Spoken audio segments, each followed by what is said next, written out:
মহাভারতে অর্জুন মহাভারতে অর্জুন চেয়েছিল কৃষ্ণের সঙ্গ। কোন দিন? হ্যাঁ বলি মহাভারতে অর্জুন পঞ্চ পাণ্ডবের মধ্যে অর্জুন চেয়েছিল কৃষ্ণের সঙ্গ। সে কৃষ্ণের সঙ্গ লাভ করেছিল। সেই প্রশ্নটা কে করেছিল? নারদ ভগবান শ্রীকৃষ্ণকে প্রশ্ন করেছিল যে গোবিন্দ, তুমি না বলো যে তোমাকে ডাকে তুমি তার হয়ে যাও, তাহলে বলো না গো, সেদিন তোমাকে অর্জুন ডেকেছিল, দুর্যোধনও কিন্তু ডেকেছিল। সেদিন তুমি অর্জুনের হলি, কিন্তু দুর্যোধনের হলে না কেন? এবার ভগবান মৃদু হেসে বলছে, নারদ কেন হলাম না জানো? তুমি কি জানো না আমি একটি কথা বলেছিলাম, এই জগতে যে আমাকে চাই আমি তাকে চাই, আর যে ভক্ত আমাকে না চাই আমি সেই ভক্তকে সারা জগৎ জুড়ে না চাইতেই তাকে নিতাই। নারদ, যে ভক্ত আমাকে চায় না তাকে কেমন করে আমি আপন করব বল? অর্জুন আমাকে চেয়েছিল বলেই তো আমি অর্জুনের হয়েছিলাম। তো দেখুন বাবা বলছে কেমন করে চেয়েছিল, তাহলে শোনো নারদ, আমি তোমাকে বলছি। একদিন কুরুক্ষেত্রের মাঠে অর্জুন এবং দুর্যোধন আমার দুটো হস্ত ধরে টানাটানি করছে। অর্জুন বলছে কৃষ্ণ তুমি আমার, আর দুর্যোধন বলছে কৃষ্ণ তুমি আমার। এবার তো আমি মহাসংকটে পড়ে গেলাম। আমি কার হব, কার দলে যাব, তা তো আমি একটু যাচাই করব। আমি যাচাই করব বলি আমি তাদেরকে একটি পরীক্ষা দিয়েছিলাম। সেটা কি? আমি বলেছিলাম যে আমি তো একা কৃষ্ণ, আমি দুজনের হতে পারি না, আমি যে কোনো একজনের হব। তো কার হব? যেজন আমাকে ভালো করে বুঝতে পারবে আমি তার হব। এবার কি করছি গো? ভগবান শ্রীকৃষ্ণ বলছে অর্জুন, দুর্যোধন শোনো, আজকে তোমাদের কারো আমি হব না, আমি কাল হব। আমি আজ রাতে নিদ্রায় যাব, কাল প্রভাত সময়ে নিদ্রা ভঙ্গ করি, আগে যার বদন দর্শন করব আমি তার হব, তার দলে গিয়ে যুদ্ধ করব। নিতাই গৌর হরি বল। তো এবার ভগবান শ্রীকৃষ্ণ আমার নিদ্রায় মগ্ন হয়ে আছি, আর বাবা এদিকে দুর্যোধন সারাটা রাত্র চটপট করছে। কেন? বলি কখন প্রভাত হবে, কখন আমি কৃষ্ণের কক্ষে যাব। এবার যেই না প্রভাত হতে যাচ্ছি, কিছুক্ষণ আগে দুর্যোধন আমার ছুটে চলেছে কৃষ্ণের কক্ষে। সেখানে গিয়ে সারাটা গড় খুঁজতে শুরু করলো। কি খুঁজছে বাবা? হ্যাঁ কৃষ্ণকে? কি গো মা, কৃষ্ণকে খুঁজছে না? কৃষ্ণকে তো দেখতেই পাচ্ছি যে কৃষ্ণ বিছানার মধ্যে শুয়ে আছে, কিন্তু খুঁজছি যে আমি বসবোটা কোথায়, আমি কোথায় বসবো, কোথায় বসলেই কৃষ্ণ আমায় দেখতে পাবে। আর মনে মনে ভাবছি কৃষ্ণ তো আমায় বলে এসেছে যে আমি আসবো, আমি আসবো বলে জানি, বলে আমি বসার জন্য কি একটি জায়গা রাখতে পারলো না? যেই চাওয়া সেই মুহূর্তে দেখতে পাচ্ছি ভগবান যেখানে শুয়ে আছে তার মস্তকের পাশে একটা রত্নের সিংহাসন রাখা। দুর্যোধন আমার বলছে বাবা, যেই চাওয়া সেই তো পেয়ে গেল। এবার শীঘ্র করে সেই আসনের মধ্যে বসেছে। সেই সিংহাসনে বসেছি আর পায়ের উপরে পা তুলেছে। পায়ের উপরে পা তুলে জিরজির করে নাড়াতে শুরু করলো। আর দুর্যোধনের চরণ তলে ছিল ভগবান শ্রীকৃষ্ণের মস্তক। সেই মস্তকের পাশ দিয়ে যখন চরণটা নাড়াচ্ছি, সেই চরণের ধুলিটা পড়ছে কোথায়? ভগবান শ্রীকৃষ্ণের মস্তকে।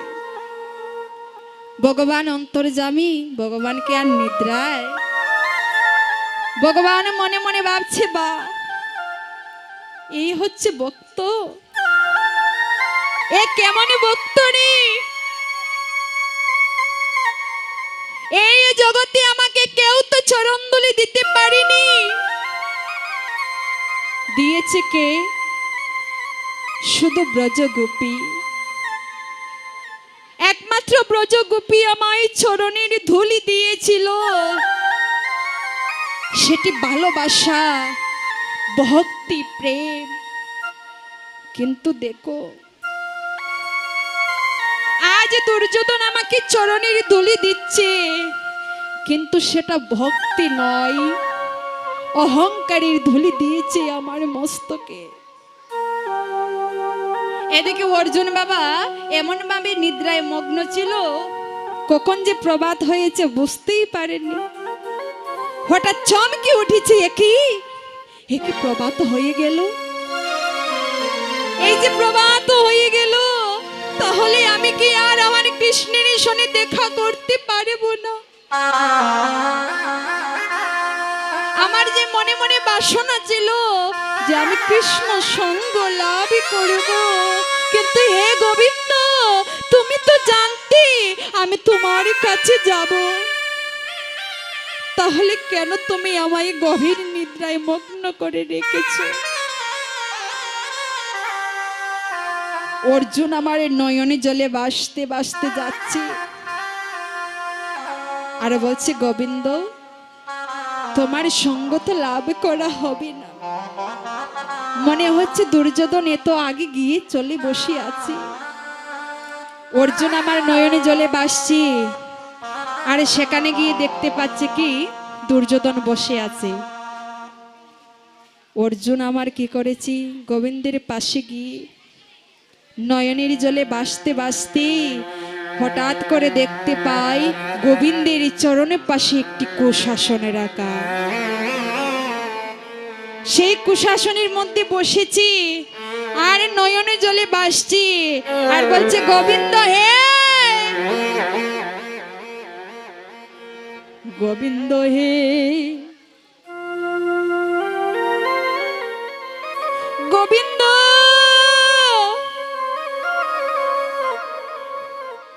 আমি যে তোমার সঙ্গ চেয়েছিলাম, এ তোমার কেমন পরীক্ষা? আমায় কালে ঘুমে এমন ভাবে জড়িয়েছিলি, কখনে প্রভাত হয়েছে আমি তো আর বুঝতে পারিনি। তাহলে কি তোমার সঙ্গ লাভ করা হবে না? অর্জুন আমার নয়ন জলে ভাসছে, সেই নয়নের জলে পড়েছে কোথায়? ভগবান শ্রীকৃষ্ণের চরণে। দেখুন বাবা, একে ভক্ত দিচ্ছে চরণ ধুলি, আরেকটি ভক্ত দিচ্ছে নয়নের জল। ভগবান কোনটা ভালোবাসে?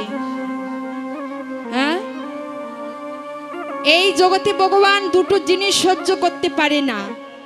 এক হলো কোন ভক্তের মনে অহংকার, আর দুই হলো কোন ভক্তের নয়নের জল। আজ অর্জুন আমার কৃষ্ণকে বলছে, কৃষ্ণ হে, তোমার সঙ্গ ছাড়া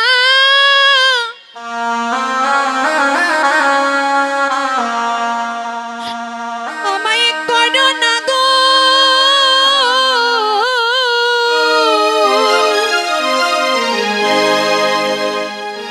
তোমার সঙ্গ ছাড়া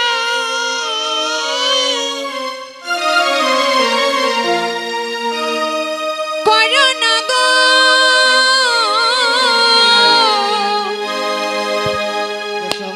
তোমার সঙ্গ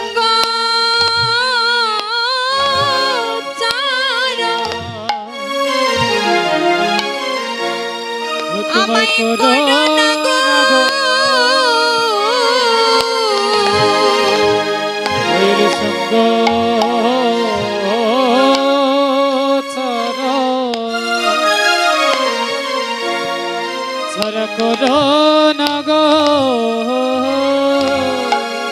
বলিয়ে জন্মে নয়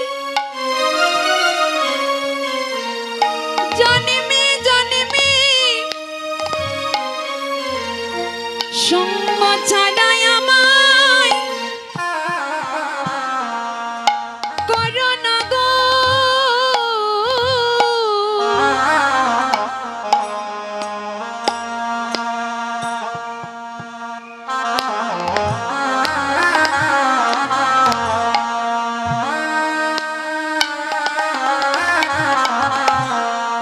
বলি সঙ্গ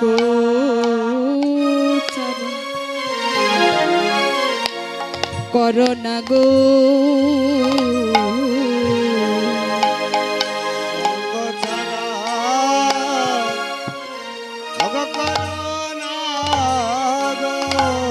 বলিয়ে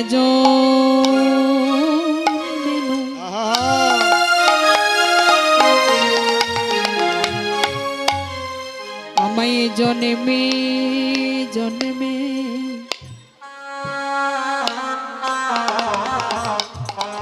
গোবিন্দ সঙ্গ চারা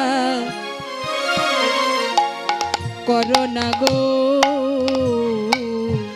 ও বলিয়ে জন্মে নয় জন্মে জন্মে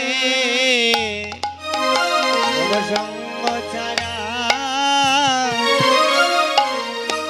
করো না গো ওরে জন্মে নয় জন্মে জন্মে আমায় সঙ্গ ছাড়া করো না গো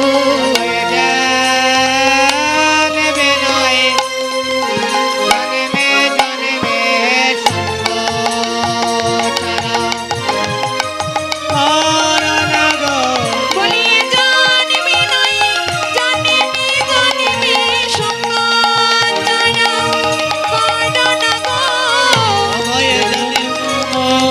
জন্মে জন্মে সঙ্গ ছাড়া করো না গো জন্মে নয় জন্মে জন্মে সঙ্গ ছাড়া করো না গো জন্মে নয় জন্মে জন্মে সঙ্গ ছাড়া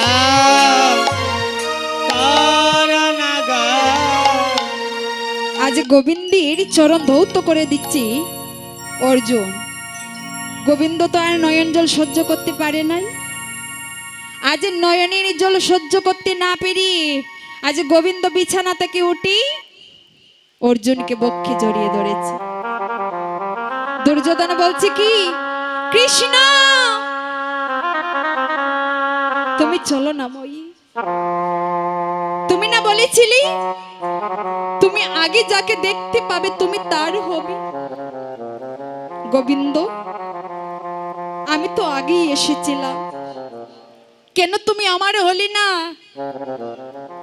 ওরে দুর্যোধন, তুই যে আমায় অহংকারের চরম দুলি দিয়ে ডেকেছিস, আর দেখ চেয়ে দেখ আমার ভক্ত অর্জুন আমাকে কেমন করে নয়নে জল দিয়ে ডাকছি।